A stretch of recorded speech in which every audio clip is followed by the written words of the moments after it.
Ustaz. Assalamualaikum warahmatullahi wabarakatuh. Innal hamdalillah nahmaduhu wa nasta'inuhu wa nastaghfiruh wa na'udzu billahi min shururi anfusina wa min sayyiati a'malina. May yahdihillahu fala mudilla lahu wa may yudlilhu fala hadiya lahu. Asyhadu an la ilaha illallah wahdahu la syarika lahu wa asyhadu anna Muhammadan abduhu wa rasuluh la nabiyya ba'dah. Qala rabbi shrah li sadri wa yassir li amri wahlul 'uqdatam min lisani yafqahu qawli, amma ba'd. Alhamdulillah, hari ini kita bertemu lagi untuk sambung perbincangan fiqh sunnah kita. Minggu lepas kita dah habis berkenaan dengan keutamaan di bulan Ramadan, kelebihan bulan Ramadan.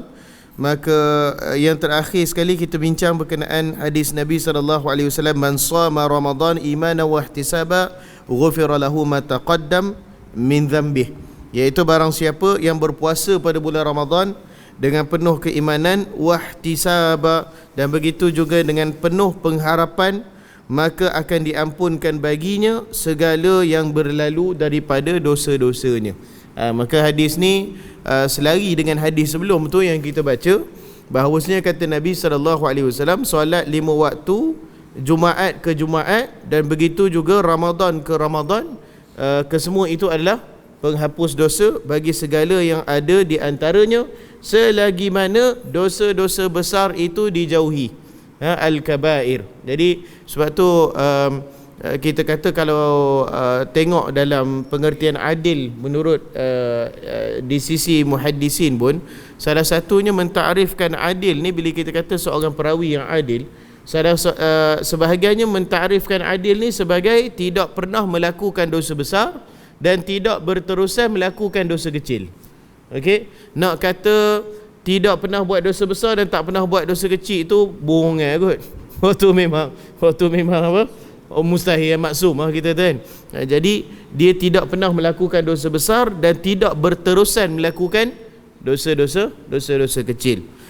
Baik, hari ini kita masuk ancaman yang tidak berpuasa Ramadan. Baik, bila masuk ancaman ni, kita kata selalunya hadis-hadis, bukanlah selalunya, tetapi bila kita masuk berkenaan ancaman ni termasuk dalam bab targhib wa tarhib. Targhib wa tarhib ni maknanya bab-bab yang mana membincangkan berkenaan sama ada ayat Al-Quran ataupun hadis-hadis Nabi SAW yang bersifat menakut-nakutkan ataupun bersifat menggalakkan untuk manusia beramal soleh.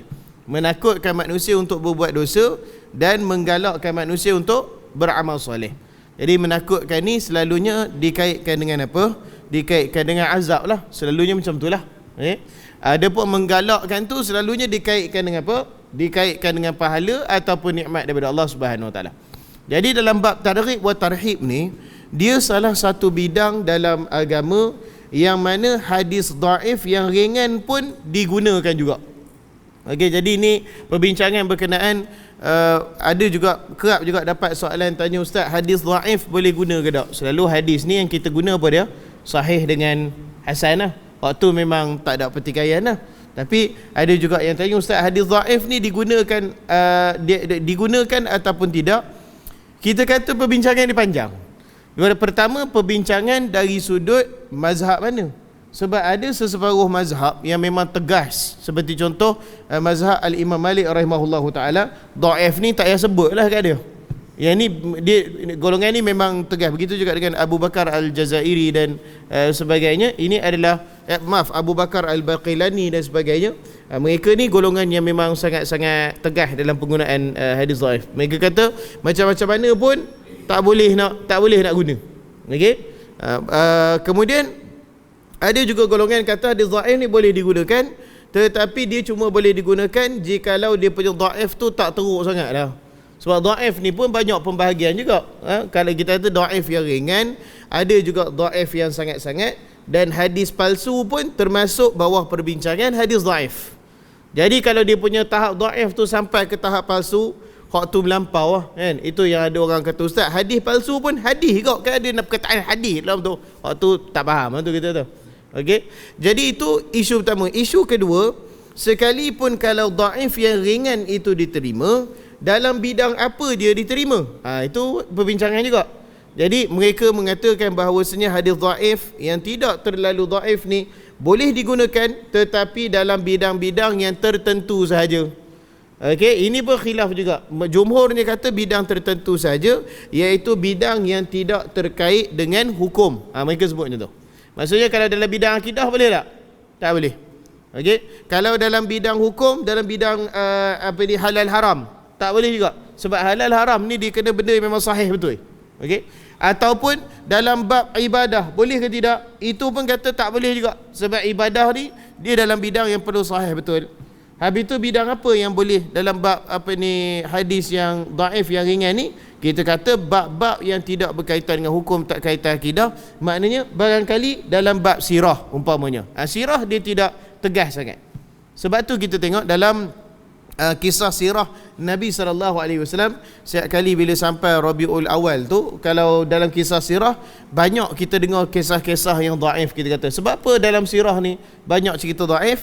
Sebab ulama pun memang tidak berapa menegaskan penggunaan hadis daif dalam kisah sirah. Sebab apa mereka tak tegas sangat, Ustaz? Bukankah lebih baik mereka tegas? Sebab kadang-kadang dalam sirah tu dia punya kisah dia tak ada kaitan dengan hukum. Jadi sekadar nak cerita tu, cerita je lah, apa masalah sangat. Sebagai contohnya, saya rasa salah satu yang sangat-sangat masyhur adalah berkenaan dengan ketika Nabi SAW perang Khandaq ataupun perang Parit tu, ataupun dikenali sebagai perang Ahzab tu, baginda korek parit kan. Parit tu siapa yang ajar Nabi SAW korek tu? Yang tu daif ataupun tak ada asal terus. Yang kata orang yang mencadangkan tu adalah Salman Al-Farisi, yang tu tidak ada riwayat yang kuat yang mengatakan sedemikian. Tetapi dia masyhur di kalangan ahli sirah, betul? Saya ingat setiap kali kalau golongan agama pun cerita berkenaan perang Khandaq ni, mereka akan sebut maka Salman Al-Farisi mencadangkan Nabi untuk menggali parit tu. Hatta guru saya dulu pun salah seorang ni pun cerita kat pak ni. Okey, disebabkan apa? Sebab dia ada bab hukum ke tu? Ustaz, di sini kita boleh mengeluarkan hukum bahawasanya hukum menggali parit adalah sunat muakkad. Boleh? Tak ada. Dia tak ada kaitan dengan bab hukum. Okey. Parit tu pun memang digali oleh sahabat radhiyallahu anhum, tetapi siapa yang arahkan, siapa yang beri cadangan tu tak adalah penting sangat kita tu. Okay, jadi disebabkan tu ulama sirah kata hadis ni dhaif, tapi kita nak riwayatkan pun tak ada masalah lah. Benda apa? Benda bukan berkaitan dengan hukum, berkaitan dengan akidah, bukan berkaitan dengan apa pun. Jadi sebab tu dalam kitab-kitab sirah memang biasa kita tengok hadis-hadis yang dhaif, dan biasalah bila dah kalau hadis dhaif tu boleh, kadang-kadang dhaif yang bersangatan pun terkeluar juga. Itu biasalah. Sebab dah kata dhaif boleh, kadang-kadang dhaif yang bersangatan kita kata keluarlah juga, kita kata kan. Apa contoh hadis dhaif yang bersangatan dalam sirah? Malahan saya pegang palsu sebenarnya hadis ni. Iaitu sebagai contohnya bila turun ayat berkenaan wa anzir ashiratakal aqrabin. Bila turun ayat berkenaan Allah Subhanahu Wa Taala kata, dan berilah peringatan wahai Muhammad kepada keluarga kamu yang terdekat.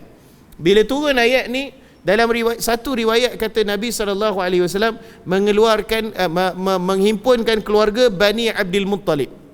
Nabi menghimpunkan keluarga Bani Abdul Muttalib yang ada sekitar 40 orang. Siapa Bani Abdul Muttalib ni? Anak-anak Abdul Muttalib. Okey? Anak-anak Abdul Muttalib ada berapa orang? Anak-anak Abdul Muttalib ada berapa orang? 10 orang. Tapi meninggal seorang. Hak meninggal tu siapa? Sedang nak ingat. Siapa yang meninggal? Abdullah lah pak Nabi. Abdul Muttalib kan apa? Abdul Muttalib kan datuk Nabi SAW, dan ayah Nabi kan meninggal dunia sebelum baginda keluar. Okey, jadi berapa orang? 10 orang tolak seorang apa? 9 orang. Kita kan? Lebih kurang tu lah dia dengan 9 orang ni dengan keluarga mereka.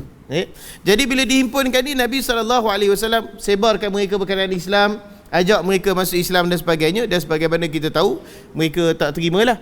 Hadis ni dhaif yang bersangatan, ataupun di sisi sesetengah ulama, saya sendiri pun bila tengok pandangan dua ni, saya rasa dia lebih kepada palsu, bukan dhaif sangat. Sebab apa? Sebab di antaranya kata Ibnu Taimiyah, waktu di dakwah di Mekah ketika awal ayat ni diturunkan, dia kata yang pertamanya keluarga Bani Abdul Muttalib tak sampai 40 orang pun. Macam mana dia himpunkan 40 orang, sedangkan keluarga Bani Abdul Muttalib tak sampai 40 orang pun, dia kata. Bukan saja tak sampai 40 orang waktu dakwah di Mekah, malahan sebelum Nabi wafat pun keturunan Bani Abdul Muttalib tak sampai 40 orang, dia kata. Jadi macam mana boleh jadi apa? Nabi himpunkan 40 orang daripada anak-anak Bani Abdul Muttalib. Anak dia bawa 9 orang tadi, macam mana jadi 40 orang kan? Kemudian begitu juga hadis ini bercanggahan dengan hadis yang lebih kuat yang diriwayatkan oleh Al-Imam Al-Bukhari rahimahullahu taala, iaitu ketika turun ayat wa anzir ashiratakal aqrabin, dan berikanlah peringatan yang keras kepada kaum keluarga kamu ya Muhammad.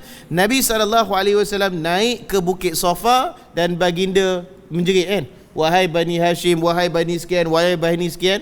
Baginda panggil Quraisy ketika tu, dan Nabi SAW menyampaikan dakwah Islam. Hadis ni lebih kuat sebab riwayat dia oleh Al-Imam Al-Bukhari. Okey, jadi ni contoh dalam sirah ada tak hadis dhaif Ustaz? Jawapannya ada. Jadi, dan bila beri hadis dhaif tu biasalah kadang-kadang dhaif yang bersangatan pun terlepas juga, kadang-kadang yang palsu pun terlepas juga. Hatta di dalam kitab-kitab sirah yang sirah yang terkenal pun ada juga hadis-hadis palsu. Taklah banyak, bukanlah bila saya sebut tu maknanya kitab sirah yang terkenal ni daripada 100 hadis 90 palsu. Taklah macam tu. Adalah terlepas 3-4 lagu tu kot, tapi adalah kita kan. Di situ ada juga terlepas hadis-hadis yang palsu sebab ada digunakan hadis dhaif tadi. Wallahu alam. Kemudian bab apa lagi boleh guna hadis dhaif? Dalam bab fadilat amalan. Okey, fadail amal. Okey, dalam bab fadilat amalan, siapa yang buat sekian-sekian maka pahalanya sekian-sekian. Siapa yang buat sekian-sekian maka pahalanya sekian-sekian. Kalau dia punya dhaif tu tidak bersangatan maka boleh digunakan. Okey, syarat dia sama juga. Kalau dhaif dia itu tidak bersangatan maka boleh digunakan. Kalau dia punya dhaif tu teruk sangat, barangkali tak ada sanad, ataupun barangkali dia punya pahala dia tu sampai ke tahap yang kadang-kadang melampau-lampau sangat, tapi tidak semestinya juga. Nak kata benda tu boleh guna secara dhabit tak juga. Tapi kadang-kadang tak sehingga ke tahap tak masuk akal kan. Sebagai contoh apa? Seorang isteri yang bila suami dia balik, dia menghulurkan air pada suami dia, Allah beri pahala dia seperti 70 orang mati syahid. Melampau kot rasanya. Orang mati syahid ni bukanlah kata tak bagus hulur air tu, tapi seorang ahli syahid pun dah masuk syurga kan. Ini kan pula apa? 70 orang yang mati syahid. Oh, melampau-lampau sangat jadi ada sebahagian ulama kata hadis yang dia punya pahala tu melampau-lampau, kita kata selalu dihukumkan hadis palsu. Tapi nak kata macam tu pun tidak juga, sebab ada juga hadis yang ada juga keadaannya yang mana bila kita beramal sikit ni, dia punya pahala dia memang kau-kau punya banyak. Sebagai contoh apa? Boleh bagi contoh tu? Awak speaker slow sikit ni. Kau okey juga? Okey? Bateri habis Apa sebagai contoh dia? Sebagai contoh, malam Lailatul Qadar, betul tak? Ibadah satu malam. Ibadah satu malam. Allah Subhanahu Wa Taala menyamakan dengan berapa bulan? 1000 bulan. 1000 bulan tu berapa malam? Kena kira pula. 1000 bulan tak 30? 83 tahun kan?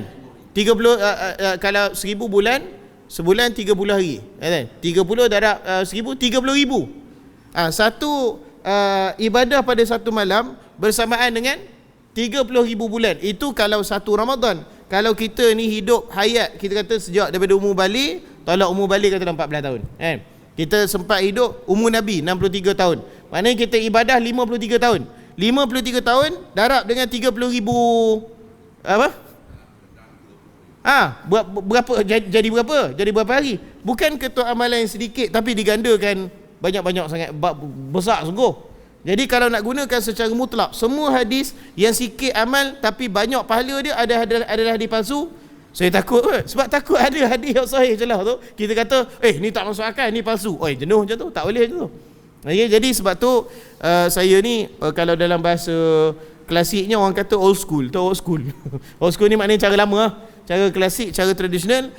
Saya lebih setuju tengok juga kepada dia punya sanad tu. Jadi yang kata amal sedikit pahala banyak ni, yang tu sebagai satu garis panduan umum sajalah. Tapi kalau nak kata pasti sangat-sangat pun tidak juga kan?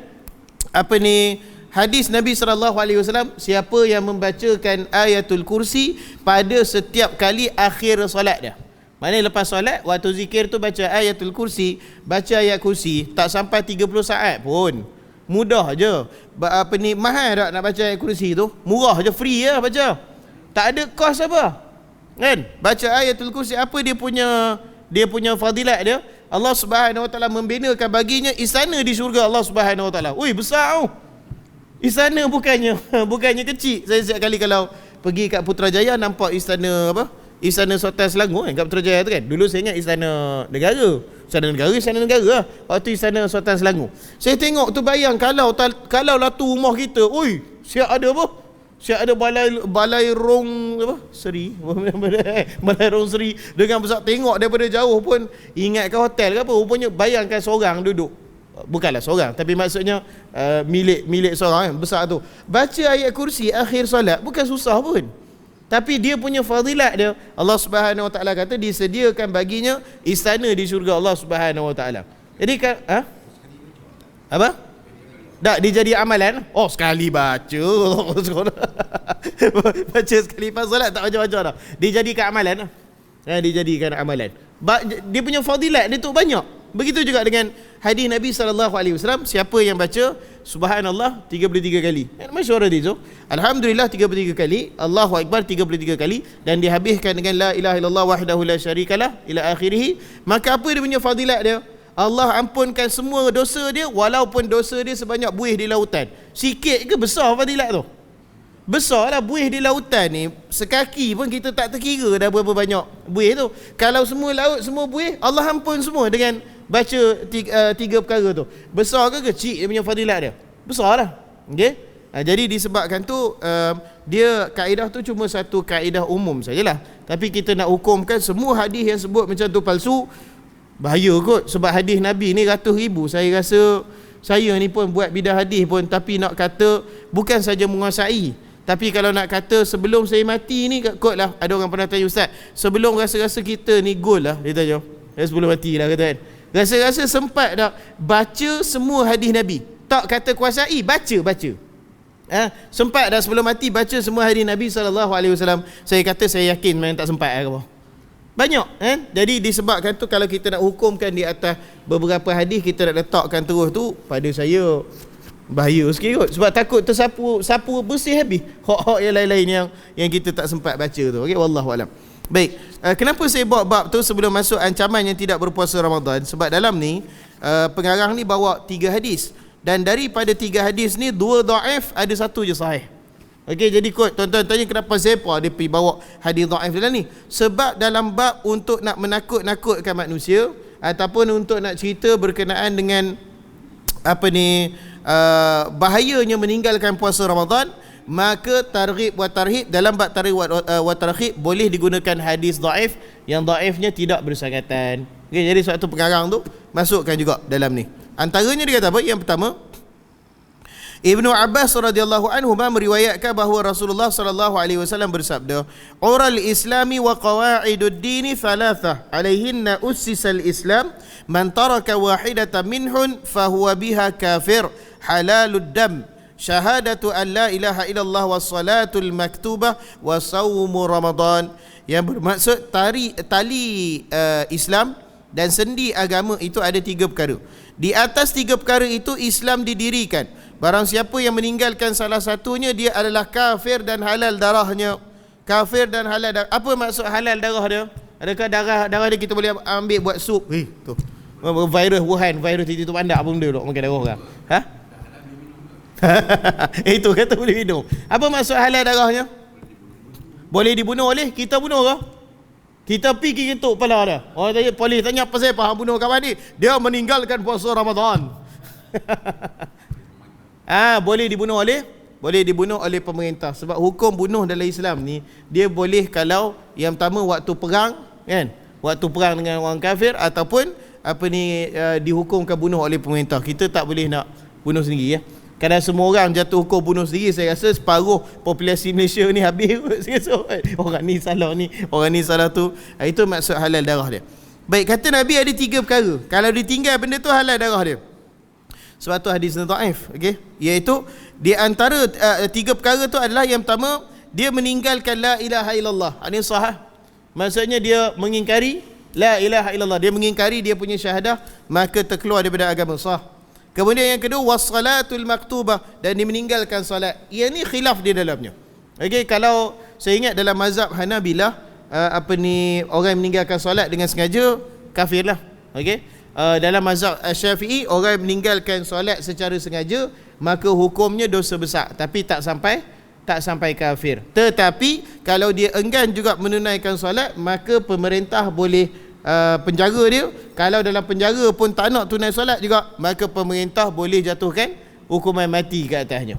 Okey, jadi dalam mazhab Syafi'i itu kita tak boleh sebut tak apa. Dalam mazhab Syafi'i tak apa tinggal solat. Siapa kata tak apa? Dia kata dosa besar, pemerintah boleh penjara, dan kalau penjara tak mau solat juga boleh bunuh dia. Okey, cuma Syafi'i kata taklah jatuh sehingga ke tahap kafir. Wallahu alam. Ada pun yang ketiga, dan puasa Ramadan. Kenapa kita kata ni bolehlah nak kata salah satu petunjuk hadis ni masalah sikit, disebabkan Nabi SAW dalam hadis-hadis yang sahih, baginda tidak pernah mengkafirkan sesiapa melainkan orang yang mensyirikkan Allah dan juga orang yang meninggalkan solat. Okey, ada pun puasa Ramadan ke zakat ke apa ke, kalau meninggalkannya disebabkan cuai, maka Nabi SAW tidak menjatuhkan sama hukum kafir. Yang ada satu saja, iaitu solat saja. Sebab tu perbincangan berkenaan solat tu, kalau meninggalkan solat tu kafir ataupun tidak, dia ada dalam bab solat. Dalam bab puasa tak ada. Dalam bab zakat tak dibincangkan. Bukan kata boleh tinggal benda tu, dosa besar lah kita tahu.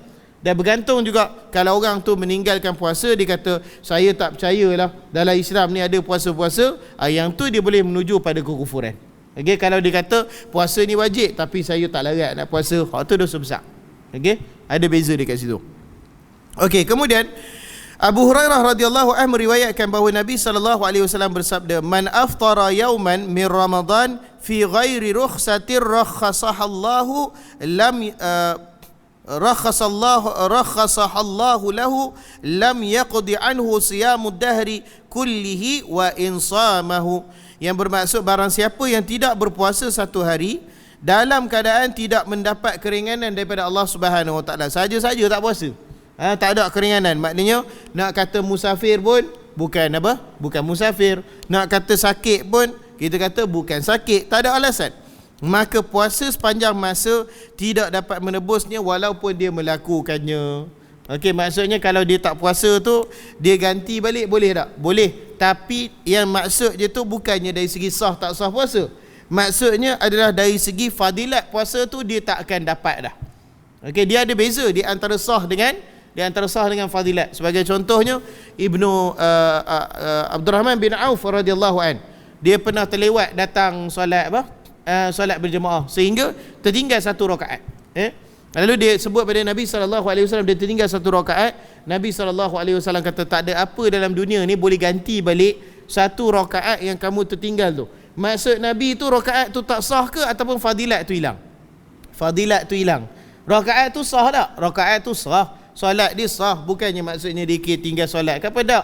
Solat dia sah, dikira berjemaah, tapi fadilat berjemaah satu rakaat tu tak dapat digantikan dengan apa-apa pun. Itu maksud dia. Okay, jadi sama juga dengan ni, Nabi SAW sebut, orang yang meninggalkan puasa Ramadan tanpa alasan, tanpa rukhsah yang Allah beri pada dia, lalu di situ dia tidak akan dapat balik fadilat tu walaupun dia berpuasa sepanjang tahun, tak dapat juga. Dia kena puasa pada bulan Ramadan juga. Okey, jadi rugilah dia punya keadaan tu. Okey, dalam versi lain, yang ini hadis akhir untuk bahagian ni, dalam versi lain disebutkan bahawa Nabi SAW bersabda, "Man aftara yawman min Ramadan min ghairi uzrin wala maradin lam yaqdihi shaumuhu ad-dahri wa in samah." Ini hadis sahihul Bukhari, hadis sahih. Iaitu barang siapa yang tidak berpuasa suatu hari dalam bulan Ramadan tanpa uzur ataupun sakit. Tadi dikata tanpa mendapat keringanan daripada Allah. Lafaz Imamul Bukhari kata tanpa uzur ataupun sakit, puasa sepanjang masa tidak dapat menebusnya walaupun dia melakukannya. Wallahu alam. Okey. Jadi itu kata Az-Zahabi, dia kata kaum mukminin telah menetapkan bahawa barang siapa yang meninggalkan puasa Ramadan bukan kerana sakit adalah lebih buruk daripada penzina dan juga peminum khamar. Wallahu alam. Dia kata dosa dia besar lagi. Sebab apa dosa dia besar lagi? Sebab ni rukun Islam. Ni rukun Islam. Penzina dengan peminum arak tu besar dah dosa dia, tapi itu bukan sebahagian daripada rukun Islam. Puasa Ramadan adalah rukun Islam.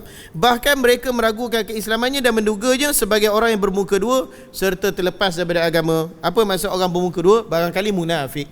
Sifat munafik ni bila Allah Subhanahu Wa Taala berikan ibadah pada mereka, mereka malas nak buat. Okey? Wallahu alam. Okey, ada soalan antara tu sebelum kita masuk penetapan awal bulan ni. Tu dia. Pak ni pun satu hal kok. Penetapan awal bulan. Kita kat sini tengok lagi anak bulan ni. Tapi kita tengok anak bulan tu disebabkan nak ambil zahir hadis, so kena tengok anak bulan dah. Dari segi penentuan tu sebenarnya apa? Sebenarnya kita guna falak, kita guna ilmu hisab lah. Kita kira-kira.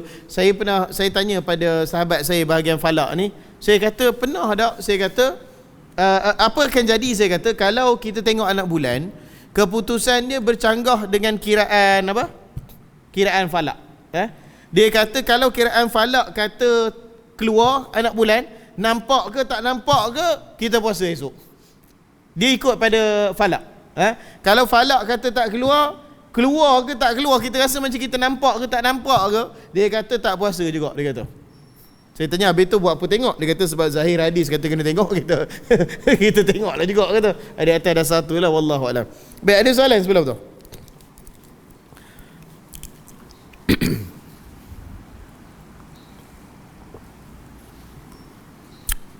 Okey, kata dia kita masuk penetapan awal bulan ni. Sikit pendek ya. Dia kata bulan ditetapkan dengan ru'yah hilal, melihat bulan walaupun yang melihatnya adalah satu orang yang adil. Maknanya seorang nampak pun dia kata saya nampak anak bulan, sah. Okey? Dia sebut sedemikian. Ni kalau tak kira yang falak tu lah. Jikalau ru'yah hilal tidak mungkin, maka dipergunakan cara penyempurnaan bulan dengan 30 hari. Dalilnya adalah berikut ini. Ibnu Umar radhiyallahu anhu berkata, orang-orang yang berusaha melihat bulan, lalu orang-orang berusaha melihat bulan, lalu aku memberitahukan kepada Rasulullah SAW bahawa sesungguhnya aku telah melihatnya. Mendengar laporanku, beliau berpuasa dan memerintahkan manusia untuk berpuasa. Maknanya apa? Yang nampak seorang saja. Siapa? Abdullah bin Umar. Dia kata saya nampak anak bulan. Cuma dari segi tengok anak bulan ni, dalam situasi negara kita memang susah nak nampak. Terutamanya pula dekat Perlis ni. Sebab apa? Kita ni negara tropika. Negara tropika ni banyak apa? Banyak awan. Boleh nampak tapi susah lah kita. Sebab tu bergantung pada ilmu falak tu. Kena pula kita ni Perlis, dekat tempat kita cerak hilal tu, kita punya ufuk ditutup oleh Langkawi. Hak tu lagi payah. Langkawi tutup kita kan. Kalau nak nampak pun mereka kata boleh nampak betul-betul atas sikit dari Langkawi tu nampak anak bulan sikit. Tapi kita punya teropong tu, power teropong tu. Tahu kenapa saya kata power? Rupanya daripada teropong tu, itu mereka ejah. Ustaz, cuba tengok tu. Dia tengok, nampak planet Zuhal tu. Yang ada apa? Yang ada gelang tu. Nampak planet Zuhal tu. Tu dia, saya kata, Zuhal nampak, anak bulan tak nampak. Dia kata, waktu disebabkan peredaran bulan apa semualah, kita kata kan. Jadi dekat sini dia kata kalau seorang nampak pun tak ada masalah, kita guna teropong lah. Kalau dekat negara-negara Arab tu, saya ingat salah seorang syekh saya cakap, dia kata kami kat negara Arab, dia kata kami tak pakai teropong pun, dia kata. Lepas dia kata selalunya dalam waktu maghrib itu kami naik atas bumbung masjid atau bumbung rumah, dia kata. Tengok ke atas, kalau ada anak bulan memang susah nampak, dia kata. Jadi untuk melihat anak bulan ni, kalau negara Arab masih digunakan lah, kita kata kan. Kalau dekat negara lain, terutama macam negara kita, guna juga. Tapi dia punya persandaran pada kiraan falak tu lebih berat digunakan lah berbanding daripada tengok anak bulan. Sebab tak nampak. Kita takut awan-awan tebal sebenarnya anak bulan ada. Payah macam tu. Okey. Abu Hurairah radhiyallahu anhu meriwayatkan bahawa Nabi SAW bersabda, berpuasalah kalian kerana melihat bulan dan berbukalah kalian kerana melihat bulan. Jikalau cuaca mendung sehingga bulan tidak terlihat, sempurnakanlah bulan Syaban dengan 30 hari.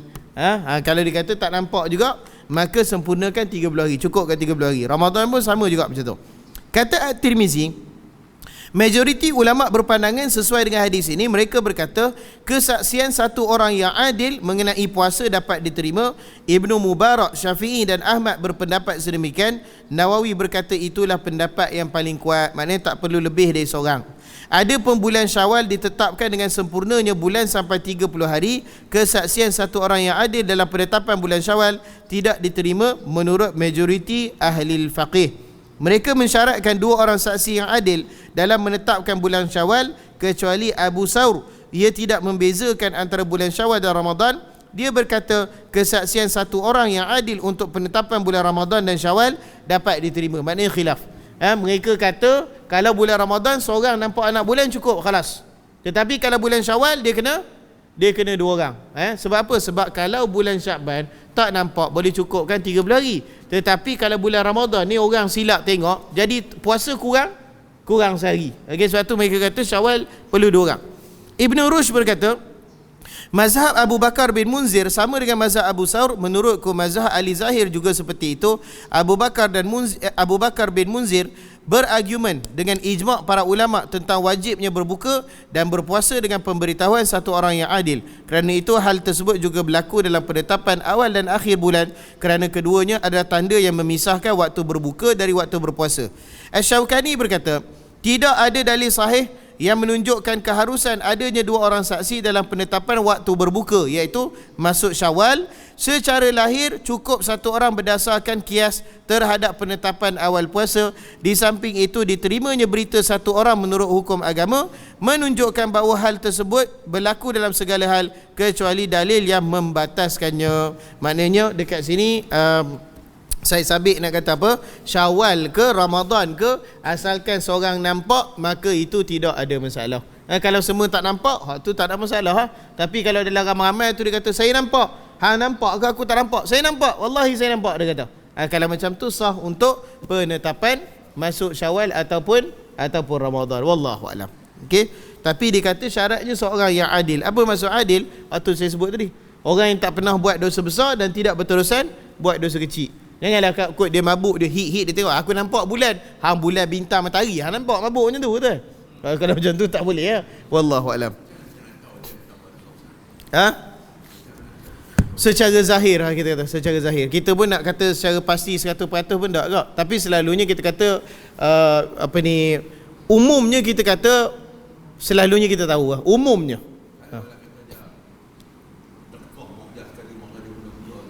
Ya. Dan tak ada siapa tahu berkenanya. Sah, tak ada masalah. Dia kita secara zahir saja. Itu Syafi'i kata nahkum bi zahir. Kita hukum secara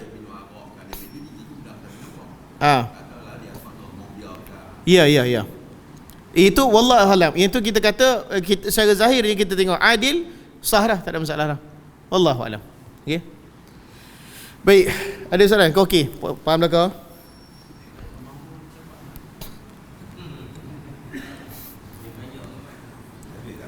Ya. Okey, saya tutup kita tutup tasbih kafarah subhanakallah wa bihamdika asyhadu an la ilaha illa anta astaghfiruka wa atubu ilaik. Wassalamualaikum warahmatullahi wabarakatuh.